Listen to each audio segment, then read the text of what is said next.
family and friends. This evening we hold a very special concert to celebrate the musical heritage recorded by my grandfather, John Murphy, who was baptised in this church in 1875, and who committed to paper the traditional music of North Cork in the period 1933 to 1935. He had his first communion in this church most likely in 1882. John Murphy died aged 80 following a car accident on the way to Mallow Races. His funeral mass took place here in this church at 3 o'clock on Friday, 27th of May, 1955. As you can see, John Murphy, or Boss Murphy as he was known, is hugely connected to this church, and so it is most appropriate place for this concert to take place 64 years after his death. My grandfather's ambition for the last 25 years of his life was that the traditional music of North Cork would be revived. That's why he took on the task of committing the 306 tunes he knew to paper. Even though he didn't know it at the time, John Murphy would be a very happy man this evening to see the world-class Shandrum Ceili band perform airs from the music he collected and committed to paper in the 1930s. He would be even more pleased to see so many young people here on the stage in this band, playing it with such great skill. The Murphy family are grateful to all the Shandrum Ceili band members for their great work in reviving and modernising the traditional music of North Cork. The Murphy family have been in Churchtown at least since the late 1700s, when they rented first and then purchased land at Egmont from the Earl of Egmont. This is the same land now owned by Eileen Murphy and where Valerie and Raymond O'Connell live. In the 1850s, a son of Daniel Murphy of Egmont, called William Murphy, leased and later purchased a farm at Leap on the eastern side of the parish, and this land is now farmed by Pat and Michael Murphy. William Boss Murphy, who was born in 1831 and died in 1911, is a man after whom the pub in the village is called. A nephew of William's, Joe Murphy, who was born in Egmont, went on to buy a farm at Ballinagrat and Ballyhay, where Lucy Murphy now lives. That's why there remain three related Murphy families in the area at Egmont, Leap and Ballinagrat. William, who was born in 1831, married twice.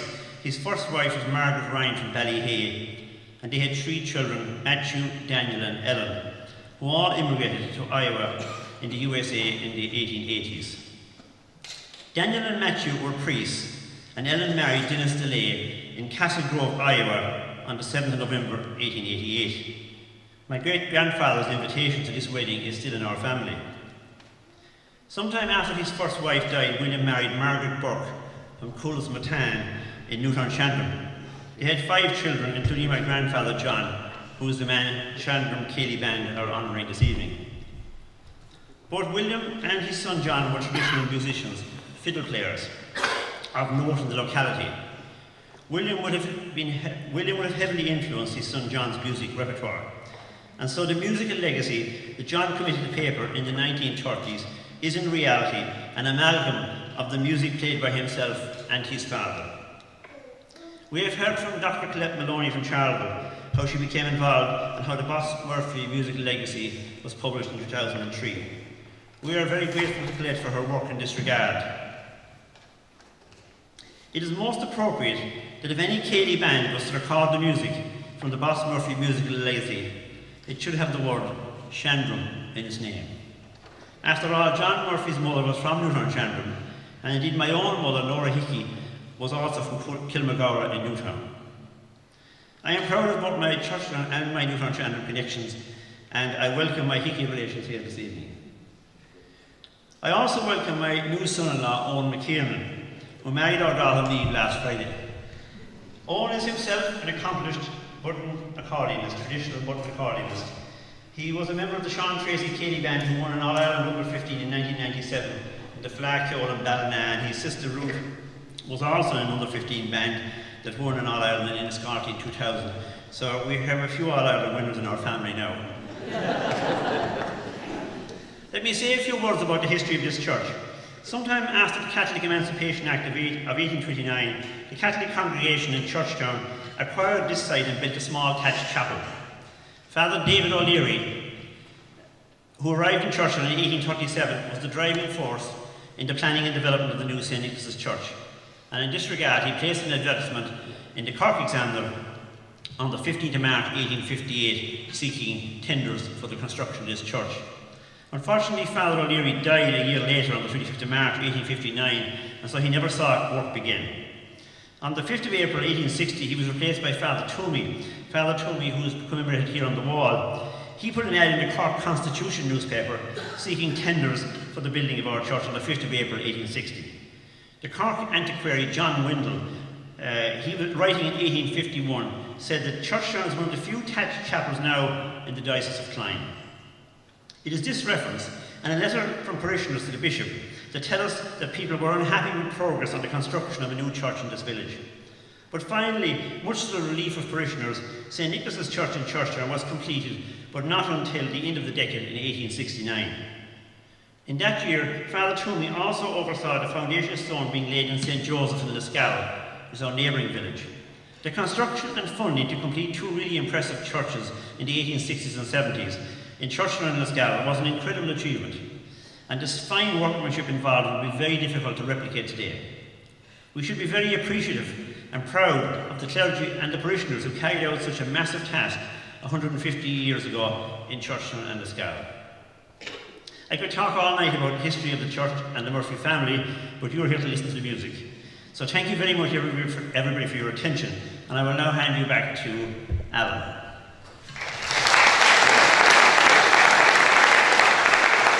I want to say thanks a million to everybody for coming. Brilliant to play in front of a crowd like this. I actually want to start with a quote by W.H. Auden. The most exciting rhythms seem unexpected and complex.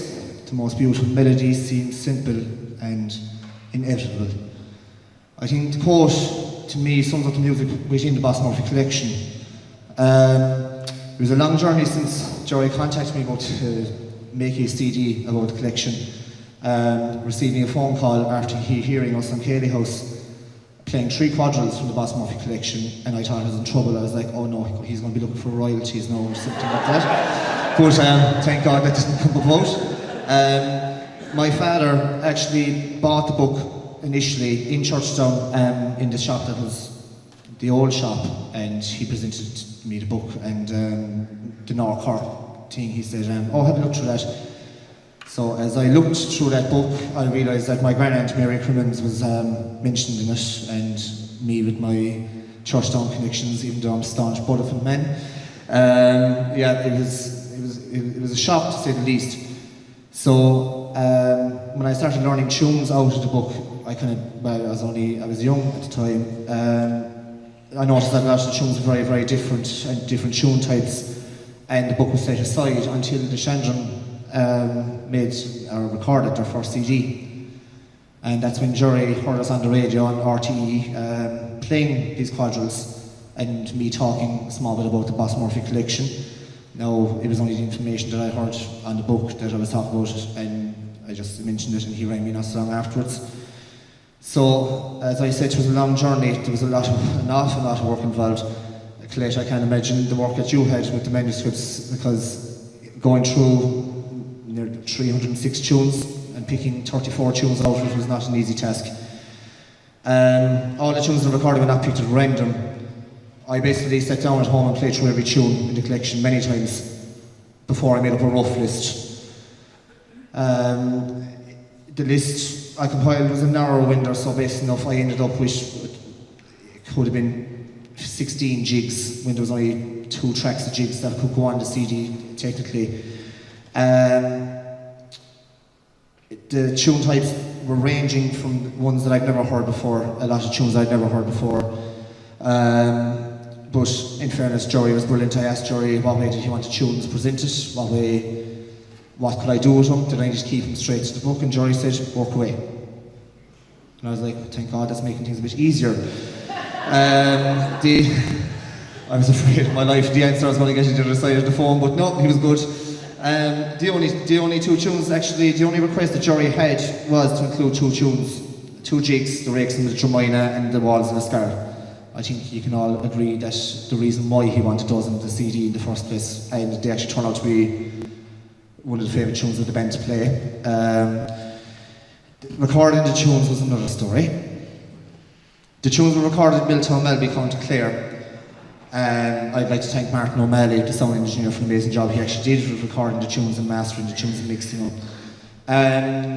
Considering that none of the band members knew the tunes, I had to write them out again for the band, and we had to sit down and practice them. As Colette had already said in her speech as well, there actually are some tunes that are half lost from the collection. There's a first part of one tune, and then the second part was changed throughout time.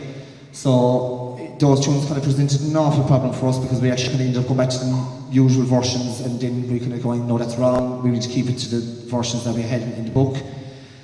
So it was challenging. On stage you see 10 instruments, but on the recording there's actually 12 to 14 instruments, and a lot of times, because we were doing multi-tracked it, overdubbed it, added harmonies and stuff, just to make it slightly different again. With hours and hours in the studio, it really does test the nerves, even the best people. But you know, we prevailed, we're all still here, we're all still talking, so and now the recording will stand the test of time, hopefully. As I say, people always heard about the Siege of Venice, but God knows there was many just siege in Milltown, Melby a couple of times with the fighting that went on over different things, but we kind of got there in a way. I won't keep going any longer. To receive the medal was amazing. Thank you to all involved. To have you all here, thanks a million. The band are very, very, very grateful to everything that's been done for us since we started in 2014. I'd like a massive thank you to Carmel Breen, Liam Fitzgerald and Cian Broderick, who joined us on the stage tonight. Two good singers,